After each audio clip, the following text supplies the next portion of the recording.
کشتی؟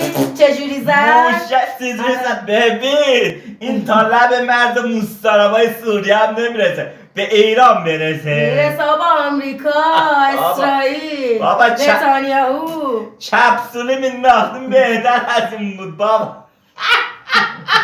سپت کردی ایرانو. اونایی که ما انداختیم تو کشورتون اونا نه فیشه بود. موشکای ما میترکونه شما رو. ما موشک ننداختیم که موشکای ما اصلا پوست نتانیاهو پشت من قایم شده. پشت منه. پشت توه.